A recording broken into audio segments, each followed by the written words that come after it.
তো মুক্ত বাতাসে আমরা পহেলা বৈশাখ পালন করতে পারছি। আমরা দেখেছি বিগত সময়গুলোকে অন্য সব কিছুর মতো পহেলা বৈশাখকেও একটি সাংস্কৃতিক দলীয় হাতিয়ারে পরিণত করেছিল বিগত রেজিম। ফলে পহেলা বৈশাখ বা নববর্ষের যে অন্তর্ভুক্তিমূলক বৈশিষ্ট্য সেটি ছিল না। আমরা আশা করব আমাদের এবারের পহেলা বৈশাখ এবং সামনের দিনগুলোতে পহেলা বৈশাখ এবং নববর্ষ জনগণের উৎসব হিসেবে আমাদের যে জাতীয় ঐতিহ্য সেই ঐতিহ্য ধারণ করে পালিত হচ্ছে এবং হবে। এবং নববর্ষ আমাদের একটি অন্যতম জাতীয় উৎসব। বাংলাদেশে বাঙালি এবং বাঙালি মুসলমানেরা তাদের যে সংস্কৃতি, ধর্ম, কৃষ্টি, কালচার, তাদের কৃষিভিত্তিক অর্থনীতি সব কিছুর সাথেই এই বৈশাখ এবং নববর্ষের ইতিহাস জড়িত। আমরা জানি নববর্ষের একটি উল্লেখযোগ্য অংশ হচ্ছে নবায়ন করা। হালখাতার মাধ্যমে ধার দেনা সব কিছু শোধ করা হয়। আমরা চাই যে এই রাষ্ট্রেরও নবায়ন হোক।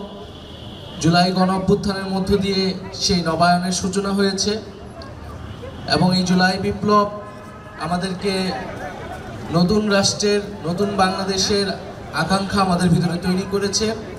যদি সেই নবায়ন তৈরি না হয়, রাষ্ট্র যদি গুণগত মৌলিক পরিবর্তনের মধ্যে দিয়ে না যায়, যদি একই রাষ্ট্র কাঠামো থেকে যায়, তাহলে আসলে আমাদের যে জুলাই বিপ্লব সেই বিপ্লব ব্যর্থ হবে। আমরা অলরেডি দেখছি যে জুলাই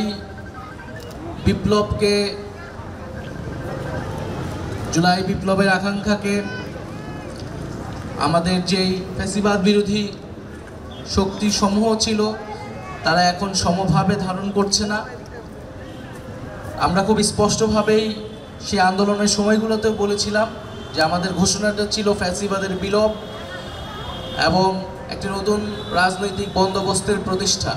অর্থাৎ এই জুলাই বিপ্লব, জুলাই গণঅভ্যুত্থান কেবল কোনো ব্যক্তির পরিবর্তনের জন্য নয়, কোনো কেবল একটি দলের পরিবর্তনের জন্য নয়, বরং রাষ্ট্রের আমূল কাঠামোর পরিবর্তন এবং মানুষের যে ন্যায় বিচার পাওয়ার অধিকার, সেরকম ইনসাফ ভিত্তিক একটি সমাজ প্রতিষ্ঠার জন্য আন্দোলন। ফলে যে সংস্কারের ধারাবাহিকতা চলছে, আমরা মনে করি এটি দ্রুত সময়ের মধ্যে কার্যকর করা উচিত।